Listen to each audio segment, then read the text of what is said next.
I'm Aaron from PhoneDog.com, and part 2 of the dogfight between the Motorola DROID RAZR MAXX and the HTC DROID Incredible 4G LTE starts right now.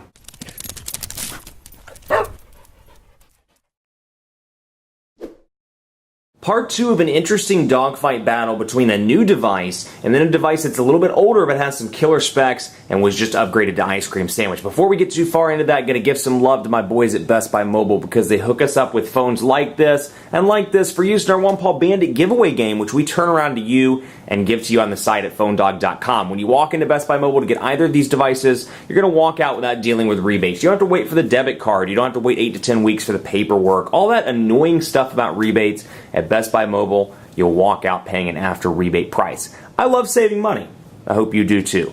At Best Buy Mobile, you can do that. Let's take a look here. DROID Incredible 4G LTE. To give you a recap from part 1, if you didn't watch it, I hope you did, but if you didn't, here's the recap. New device to Verizon Wireless, $149.99. Processor-wise, a little bit in between the HTC One S and the One V in terms of overall specs. 1.2 gigahertz dual-core CPU, 4-inch display, 8-megapixel camera. Then over here, 1.2 gigahertz dual-core TI OMAP processor. Got a little bit bigger 4.3-inch display. Where this one wins is that when I drop it out of my hands like a moron, it doesn't break. That's one thing. Also, a 3,300 milliamp hour battery. So it's a huge battery. We know Android's a power hog. Got the big battery here, don't have to worry about charging halfway through the day. But this thing does have ice cream sandwich as well. As of a couple of weeks ago, ice cream sandwich, Motorola stock user interface. Let's dive in and pick up where we left off for part 2. You can see contacts here. We're going to load up contacts because I want to show you some of the personal information management options on both of these devices, especially since this has been upgraded to ice cream sandwich. Now this is an area where HTC does a great job. They do a great job in 2 areas, and I say this in every single video. Personalization, so if you're all about customizing your ringtones, customizing your wallpapers,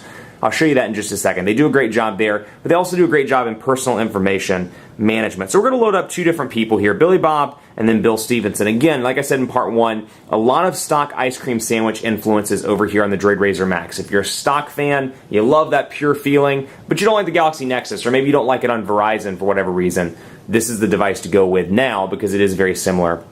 And it's not as skinned anymore. Over here, still got some skin, but HTC Sense 4 has shed some of those influences, some of the things that have slowed it down over the past couple of years, and it's much better over here. So take a look here. Bill Stevenson, Billy Bob, you're going to see the preview, the picture preview here. You're going to see the star button, and then you're going to see edit, ringtone, block caller, and then down here you're going to see thread. This is what I love. So let's say Bill Stevenson and I are best friends. Let's say he's my twin brother.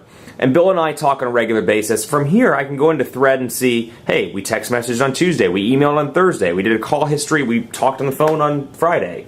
Whatever the case may be, I can keep it organized and all in one place. And then updates, I can see updates about Bill Stevenson. And then over here, I can see gallery, where his pictures have been tagged. Over here, you don't get that. You get the shortcuts to calling and to text messaging and some notes, but you don't get quite the detail over here that you do over here. Again, color themes are a little bit different over here, and then I can see favorites, and then that's what favorites look like again. Very stock ice cream sandwich look and feel here, and then I can see my groups and more. So it's very fast and very zippy, and then I've got the shortcuts down here. But if you really are looking for a great personal information management system, any of the HTC devices that are running Sense 4 do a great job, and this one is no exception. So Bill Stevenson, as you can see here, and then I can go into the menu and edit and do some changes from there. On that note, let's take a look at the phone application because it has changed on both devices. This is a demo phone number, by the way, not my personal number. Recent, and then favorites, and I can easily see Phone Dog Aaron. Here's where I called him. So you can get to that information on the Motorola device. I don't want to make it seem like you can't do it, but I think it's a lot more organized over on the DROID Incredible 4G LTE. So I can dial 611, just for example, and then I can dial and see what the individual call screens look like right here. I don't know why. Oh, there we go. Perfect.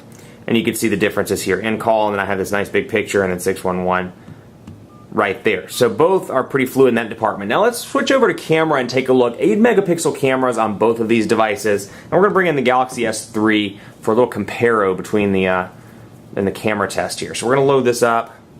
Bring up the camera here. 8-megapixel camera, 1080p HD video recording, giant flash on the screen because one of my spotlights is reflecting. But that's okay. Let's bring it over here and see what we can do with the DROID Incredible 4G LTE. A great picture. Now, unfortunately, if you're a fan of the One X and the One S, and you're a fan, more importantly, of the camera settings on the One X and the One S, you don't get those on the DROID Incredible 4G LTE. The burst mode, all of that stuff, you don't get over here. The image sense stuff does not come on the Droid Incredible 4G LTE. That said, the camera is still far superior on the Droid Incredible 4G LTE. Take a look at this. Incredible picture here. HTC has a killer camera, and it shows with this device. Not to say that it's bad over here, but in the camera department, the Droid Incredible 4G LTE is the winner. Let's take a look here. Charlotte tells me I'm in Charlotte, and of course, it's kind of same setup here with the Motorola look and feel. But I can come over here and let's focus in. And there is my picture. So again, very unscientific test, but I will tell you after working with both of these devices, sending pictures around, it's decent on the DROID RAZR MAXX. It's nothing to sway you away by any means. If you've already decided that you're buying this device for whatever reason, the battery, the stockish look and feel, whatever the case may be, camera's not going to deter you. It's still a decent camera. That said, the Droid Incredible 4G LTE wins in the camera department. Let's load up speed test on both of these devices as well, because we want to see how they do, or quadrant standard rather, so we can look at a comparison, and then we'll talk about 4G LTE. Run the full benchmark here. I'll tell you, after working with these devices for a couple of days with the Incredible 4G LTE, and with a couple of weeks, actually a couple of months, with the DROID RAZR MAXX, I've been very impressed with both. Battery life, obviously, by a landslide goes to the RAZR MAXX. Incredible battery life. Like, I'm hard on my devices. I make a lot of phone calls. Galaxy S3 is a great device for me, at least in terms of battery, because it's 2100 milliamp hour battery. This thing blows even it out of the water. Incredible. Don't have to charge. I can make it about a day and a half before this device requires a recharge. Been really impressed with it. This one, call quality in terms of earpiece, very decent. A little bit louder on the Motorola device, so it seems to me. And then in terms of overall call quality when it comes to reception, a slight razor thin edge, no pun intended, to the DROID RAZR MAXX. I do see Motorola does a great job in the call department. Their wireless radios have always been great, and it continues over on the DROID RAZR MAXX with the software update as well. Took both of these to Verizon Dead Spot in Northeast Charlotte at various times, and I've been really impressed with both. Don't let it deter you, but if you're looking for something, you're in that fringe area where maybe you get 1 bar of service or you fluctuate between 0 and 1 bars, I find the RAZR MAXX in everyday use to be a little bit better. Quadrant standard over on the Incredible 4G LTE comes in at 4,096. So 4,096 over here. We'll see what it comes in at on the RAZR MAXX. A little bit less, 2,880. So 2,880 over here, 4,096 over on the Droid Incredible 4G LTE. So speed test, the winner goes to the Incredible.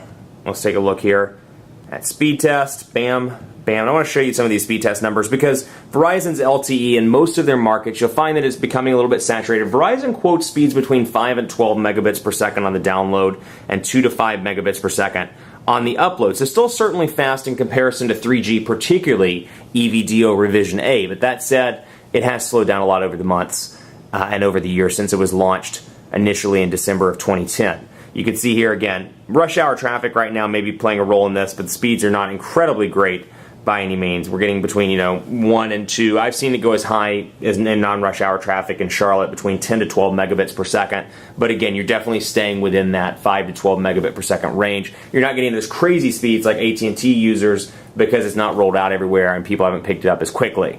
Unfortunately, with Verizon, it has been a little saturated. That said, still relatively decent speeds. These are kind of fluke tests. In fact, to the point where I want to do a kind of a restart because I've never quite seen it that low. Very, very odd. It always seems to be when I'm on camera. These phones just are camera shy. They just don't want to perform. Oh well. So be it. But they've both been pretty impressive. That said, again, it's kind of declined a little bit over the months and over the years just because it's a saturated network now as opposed to AT&T's LTE and then Sprint when they roll theirs out on the 15th. Same thing. Like, it's a new network. Not many people are on it. You're going to get great speeds for a while. This is more like it, about 4.75 megabits per second on the download. On the upload, I see between 2 and 5, which is what Verizon quotes. These are still very, very slow speeds. I'm not sure what's going on at the moment. So, both great devices, and it's going to appeal to a couple of different people. You got this one for $149.99, and unless they've dropped it since I've looked at it last, this one's still $199.99 if I recall. So you're getting a $50 price difference. You're getting a killer battery over here. You're getting a great Android upgrade. Only one winner to the Dogfight, though, and the winner of the Dogfight is the Droid Incredible 4G LTE. Let me tell you why. A couple of reasons. One, the price point. $149.99 over here. And it's funny because you may be watching this and you're like, well, in the review, you said there were other options on Verizon that are better. Very correct. But this for $150. Price point's good. Specs are pretty decent. It's a pretty fast device. If you're an HTC fan, you're getting Android 4.0 and Sense 4. You're getting a decent battery life, 1700 milliamp hour battery. and a nice pocketable device with 4G LTE with a great camera. If you're looking for that stock ice cream sandwich look and feel, this is a hard dogfight because this is really great. On the software front, I would actually prefer in my daily use this over this one just because of the size of the screen and because I like the way that they've implemented this in terms of look and feel. It's still got some Motorola customizations, still got that kind of Motorola look and feel, but they bring back some of the stock Android stuff over here. And the battery is absolutely killer on the DROID RAZR MAXX. Absolutely killer. That said, winner of the dogfight because of an all-around package is the incredible 4G LTE. Much more coverage to come on PhoneDog.com with both of these devices. Come to Twitter, stop in and say hello, and let me know what you think about this dogfight. PhoneDog_Aaron on Twitter and on Facebook at Facebook.com/PhoneDogAB. And hey, be sure to cast your vote for your favorite smartphone in PhoneDog's official smartphone rankings. Did not mean to kick that. Let's bring that back over here. Come on now. Come on now, Foot. We're not done yet. PhoneDog.com/rankings. Cast your vote for your favorite smartphone and let us know what you think, what you love, what you hate about your particular device. Thanks so much for watching. More to come on the incredible 4G LTE and the DROID RAZR MAXX, especially now that it has ice cream sandwich on PhoneDog.com. We'll see you next time.